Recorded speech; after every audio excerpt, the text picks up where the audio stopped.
Welcome to Buckeyes Tomorrow Morning for Friday, March 17th. I'm your host, Tom Orr. The Indiana game is in 169 days. The game against Michigan in 253 days.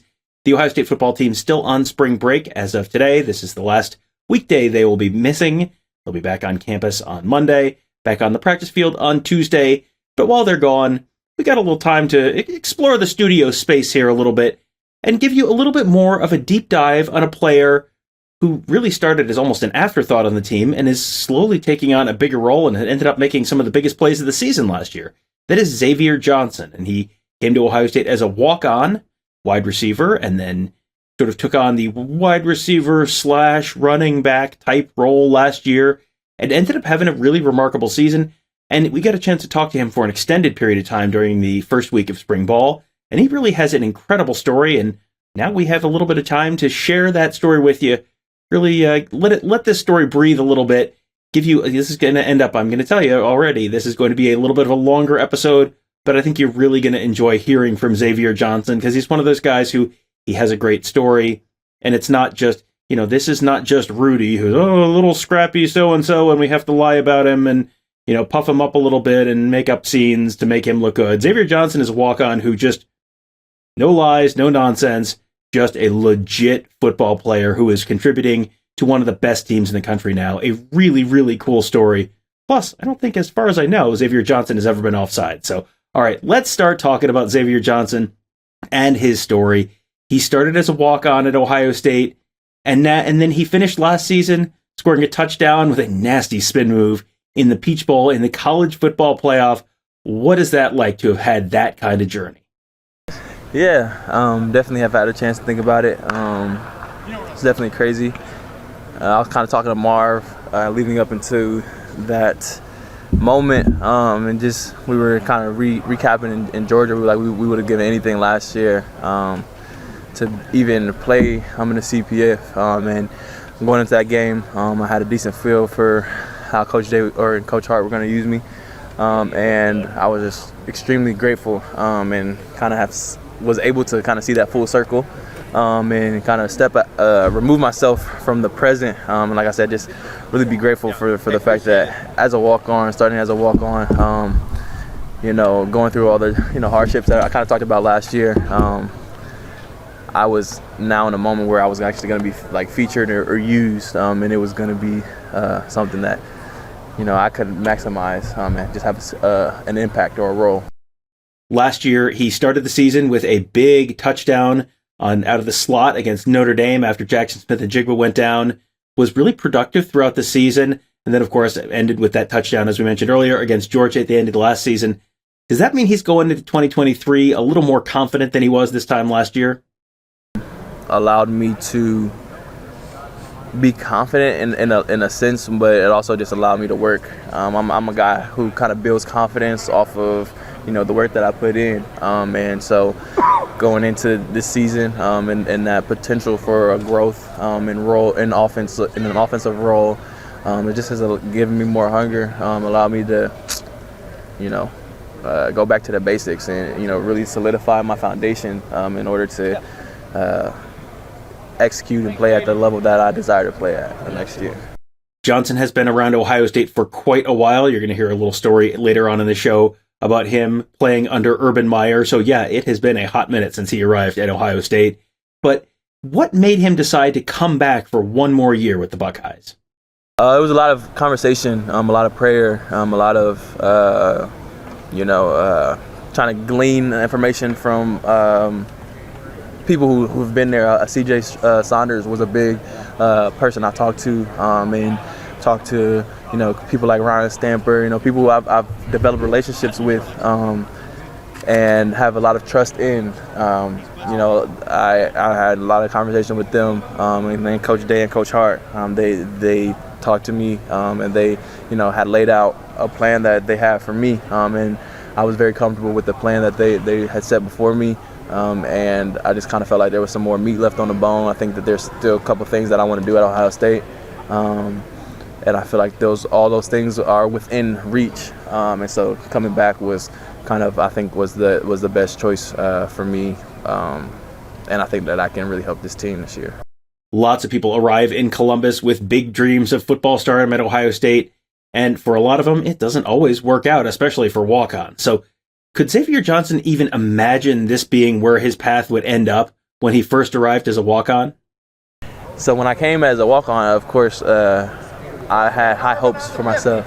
I had really high hopes for myself, and I thought that, I was going to come here and take the world by storm, and that was my goal, to take the world by storm. But when it didn't happen, it did get bleak for a minute, and so I kind of lost that, the same desire for a second. But I was blessed enough, for have great people in my life, have a strong foundation in my faith, and a lot of my prayer led me to the fact that I was just going to keep hitting that rock, and so I think finally when I came out on the back end, I wasn't necessarily surprised, but I was definitely grateful, and I was able to do it in a way in which I had the Lord as my I guess the thing that gets the glory in the end instead of myself. One of the things that makes Johnson so intriguing for the Buckeyes is that he can do a bunch of different stuff. He's not just a wide receiver. He's not just a running back. He can just kind of do a little bit of everything. So should we expect to see him lining up in the backfield again a little bit this year? I think that Coach Hart and Coach Day together, they're the most genius offensive minds that we can have. I think we have a great infrastructure. They have a phenomenal understanding of how defenses work and how they're moving and how to attack them. And so I think that Coach Hart and Coach Day, if they see it fit, I think that is something that could potentially be done. But I think that's completely in their ball court. I'm going to come out here and do what they ask me. Can try to continue into their hands, going back and recapping with Coach Hart, and from there I think that we'll see exactly how it transpires. Johnson had some kind of different thoughts and interesting thoughts on some stuff that you hear a lot of guys get asked about. This is about Brian Hartline. What Brian Hartline, who he's obviously played for as the wide receiver and the wide receivers coach for the last few years, what does Brian Hartline bring as the new offensive coordinator? And his answer, it was kind of interesting. It makes Brian Hartline sound like the Grammarly for the offense. I think that he brings kind of just a fresh set of eyes. Like take you back to like high school or something. You're writing a paper, and you feel like it's the best paper you've ever written. You turn it in, and it's like there's grammatical mistakes all throughout it, and it's like, dang, what happened? Like, how did I miss that? And there's like blatant grammatical, errors. I think that's kind of Coach Hart. But if you would have had somebody else come and read the paper, they may have seen it. You know what I mean? So I think that's kind of what Coach Hart can bring to the table. He has a fresh set of eyes. He's very offensive savvy, and he kind of brings a different dynamic than Coach Day. Just from the standpoint of he's new to the role, exactly. So I think that just that in general will be beneficial. I think that Coach Hart has a great wholesale understanding of the game. He played it at a high level in college, high school, obviously, in the NFL. So passing game, different things like that. He can grasp it, and he has a great grasp on it. Not saying that Coach Day doesn't, but like I said, he kind of can add that player aspect as well, which will help us. Johnson has been at Ohio State for Dwayne Haskins and Justin Fields and C.J. Stroud, and now he's going to be here for Kyle McCord and or Devin Brown this fall. So what were his impressions so far this spring of the two young quarterbacks? I think that they're both very talented guys. I mean, they were highly touted coming out of high school, highly sought after. I think that both of them have, a chip on their shoulder, trying to become that guy. You know what I mean? And that's not anything against each other. There's no bad blood. Like, you always see them together. You always see them laughing, smiling together. But that's just something that's why we come to Ohio State. And it's the hard part about being at Ohio State, because there's the brotherhood that, is tight-knitness, and we love each other, and we go through a lot with each other. We bleed, sweat with each other. But at the end of the day, you're in the most competitive environment in the world, and most competitive environment in the country, playing at the highest level you can in college football. So I think that both of them have definitely the it factor is kind of just going to be, who can, I don't want to say that. It'll just be who can, I would say, sustain for longer. All right, so that's kind of a sample of what those guys maybe have in common, some of the things they have sort of similar between them. How are those two guys different? I think personality-wise, they're really similar personality-wise. They both, they're around each other a lot, and when you're around each other a lot, you pick up on some mannerisms and different things like that. So I wouldn't say personality-wise they're not too much different. I think that on the field they're both learning their way, and that's something that comes from not being, the guy for the first couple of years. You know what I mean? You got to learn, you got to be cultivated, you got to do a whole bunch of things, and you can't try to emulate the guy that came before you, or you lose yourself. And that's, they got here being themselves. You know what I mean? So I think that identity on the field is still being developed, is being enhanced. And I think that, we're in for a great battle. And we'll see who comes out on top. I thought this was a really interesting question. There are a lot of wide receivers in that room, and very clearly, only some of them have earned their way into Brian Hartline's circle of trust. So what does it take to earn a spot where Brian Hartline really trusts you to be out there in pretty much any game situation? It builds over time. For me personally, we have a saying around here that, trust is quickly or hard to gain but easy to lose. So, it's the idea that every day you have to show up being the same person. Every day, mistakes aren't okay, and they aren't something that we kind of just sweep under the rug. Like, you gotta, they happen, of course, but there's the idea that there's a level and a standard that you have to meet before you can even be considered one of those guys that he can trust. And so I think that, in order to do that, like I said, you have to be consistent. There's a playmaking aspect to it, but it's not necessarily going out there and making the craziest plays over and over again, but it's making that the simple plays, the routine plays, what we call, making those routine plays actually routine. Yep. And if you're able to do that, I think that you have a good step in the first direction. And then the more you make the routine plays routine, like everybody at Ohio State, like we always talk about, is they're elite. They were the best of the best at their high school. They were the best of the best in their state. All of that. But I think that the biggest hump to get over coming from college or from high school to college is the cognitive piece. But once you get over that cognitive piece, you start playing your game, then it all kind of starts to unfold. But like I said, I think that starts with making the routine plays routine. And then what Coach Hart always says is once you make the routine plays routine, now the extraordinary plays should be, if they can become routine, then you're elite and you're, the person who everybody saw. Yeah. Like Marvin. Yeah. You know what I mean? Like, so you see him make a whole bunch of routine or extraordinary plays, but they look routine, and that's when you become like different. That's how you separate yourself. Yeah. All right, so you've heard him kind of talk about Marvin Harrison a little bit. How has Marvin Harrison grown since the end of last season? I would say the thing I'm most proud of him, and I just talked to him about it, the thing I'm most proud of him about is the fact that he's taking a step and a leap as a leader. And he's now vocal. He's now, trying to bring young guys along. And not saying that it wasn't that way before. However, there's a more intentionality in it now, and I think that's just going to allow him to grow. They say that you don't know anything until you don't know it.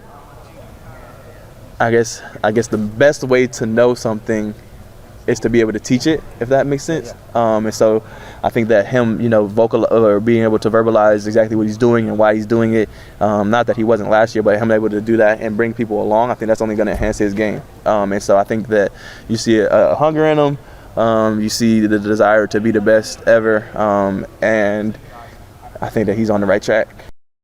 Now, we've talked about Xavier Johnson starting as a walk-on at Ohio State. He actually went on scholarship back in 2021.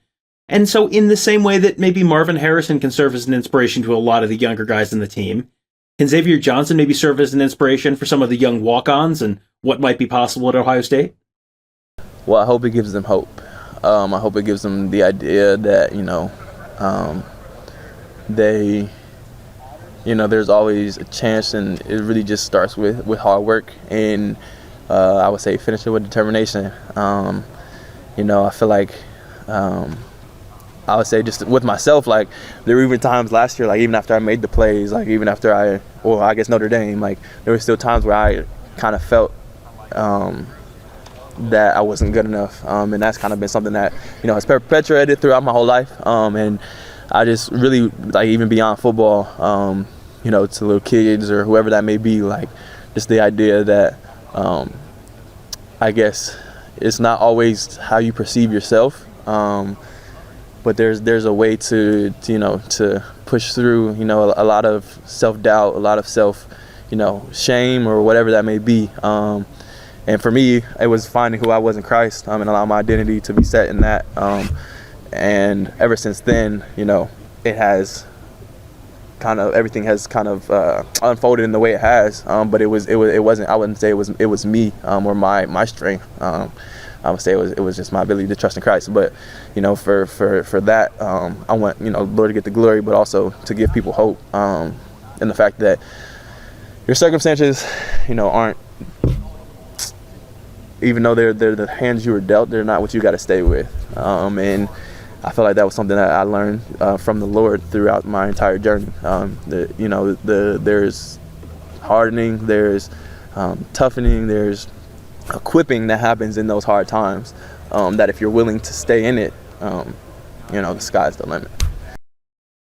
He has been in college for quite a while already, but eventually he will run out of eligibility. It does happen to everyone. So what does Xavier Johnson want to do after he's done at Ohio State? This was a really cool answer, I thought. I desire to play at the next level if the Lord has that for me. But at the end of the day, I want to be in a position, I would say, like, when it's all said and done, I want to be in a position where I can help people. And, you know, one of my big desires is to pour back into the youth, to allow them to know that they, you know, there's worth in you know, different situations, whether that be inner city, you know, and they're missing their father or so whatever, or even the youth that have, you know, two parents at home but just don't feel worth in themselves. Like, I want to be able to, you know, esteem worth to young men, young women, because I know how much I struggle with it, even being, you know, an athlete, a standout athlete. But yeah, at the end of the day, I just want to be extremely philanthropic, and I pray that, and I think that the Lord has it for me that, you know, early on in my life, I'll be pretty affluent in order to later on be able to pour back into people. So that's really all I desire to do, is pour back into the youth and anybody who needs it. He passed up scholarship offers from other D1 schools to walk on at Ohio State, so Xavier Johnson is obviously not afraid of the road less taken. But, you know, he didn't necessarily take the road less. He didn't take the more common road after he got to Ohio State either. It was not easy. This was not a smooth road at all points between point A and point B for him. Obviously, there were times he doubted himself, but he didn't transfer and he stuck it out. So, you know, maybe this might be a little bit of an object lesson for other folks, that you don't always necessarily need to bail at the first sign of struggle. I would tell you this, from the first day I stepped on campus, and I wasn't necessarily receiving the same praise that I was receiving in high school, the same adoration that I was receiving in high school. From the very first day I stepped on campus, it was like, did I make the wrong mistake? And like I said, I prayed into that, even in high school, praying into that, and I felt like the Lord let me hear. So there was some opposition, there was some pushback. But as early as my first couple practices, I had to pray and ask the Lord, like, if I'm supposed to be here, like, please give me a sign, like, allow me to understand that I'm supposed to be here. And so that happened from the first time I really started practicing, and kind of perpetuated throughout, you know, my career. There were times where I wanted to hang up the cleats, times where I wanted to transfer. But like I said, I just never felt the Lord calling me to leave. And I know that He had a greater purpose now, of course, after having gone through it. What was that sign that you got that made you keep going with it? There was a couple signs, because there was a lot of prayers where I was asking, like, Lord, help me, like, I need something. And one of them was actually Coach Meyer. It was the first time I had spoken to Coach Meyer. He acknowledged me. Like, I went to bat. We were practicing in the indoor, warming up in the indoor. Ran outside to use the restroom, and I was like, literally, like, almost in tears. Like, I don't know what I'm doing here. Like, I don't feel like I fit in. Like, I don't feel good enough to even be amongst these players. And I was like, Lord, I need a sign. Like, and, you know, sometimes He works like that, sometimes He doesn't. And this time he worked like that. And as soon as I came back in from the bathroom, it's the first time me and Coach Meyer spoke, and he was like, he was like, "You're a good player." I don't even know what number I was on at the time. I think it was 49. He was like, "You're a good player, 49. Like, you can play here one day." And just that right there was like quick, like, okay, Lord, like I know I'm in the right spot. And so, yeah, I think that was one side. It actually happened in the exact same way a couple weeks later. And kind of just throughout the rest of the time, it was more me leaning on my prayer and my understanding of who he was and where he's called me to be. But like I said, I never felt the sign to leave. So it was always, stay and just be hard and allow him to do what he does. Now the question, of course, for Xavier Johnson is, what else? What's next? So how can his role potentially expand this year with the Ohio State offense? I think that it can expand in a lot of ways. I think first I kind of mentioned it, leadership-wise. I desire to, be one of those dudes who, you can look to in a hard game. Like we always talk about, like in the locker room, if stuff's not going right, like who's going to bring the guys together and rally them. I think we had great people in the past. I've been here for a while, so Jordan Fuller, Jonathan Cooper, Justin was a good leader. C.J. Saunders was an excellent leader. Cam Babb, C.J. Stroud. Like I've been a part of all these guys, and I've been able to to see what they do and try to implement that into the way that I desire to lead. And so I think that's the biggest thing is first kind of just taking that next step, because I've been a leader kind of behind the scenes, but I think that now it's time to lead in a different manner. As I'm an older guy. So I think that's the first thing. The first way I want my game or my role to expand. And then next, kind of just whatever Coach Hart has for me, especially in a season like now where I'm in the off season, I can just work. I can get as good as I can. I can continue to work on my craft. Try different things, fail at different things, and be okay with it. And continue to go. Like it doesn't matter that I didn't get that right the first time. Like this is now the time to really cultivate my game. And so I think those two growths are the main things I'm focused on right now, is just getting as good as I can as a football player, as good as I can as a leader, and then, of course, as good as I can as a man of God, and being bold in my faith. Well, that one was a little longer than we tend to go on these, but Xavier Johnson's story is a little more complicated than some of the other folks, but definitely a really interesting story. He is a fascinating guy to talk to, got some interesting thoughts on things, and not necessarily your basic college football player. Get a little bit of a different look at his story and his journey. So I hope you guys enjoyed that. We'll be back, of course, tomorrow with another episode, but that will do it for today. Thank you guys all for joining us. Have a great day. We'll talk to you tomorrow.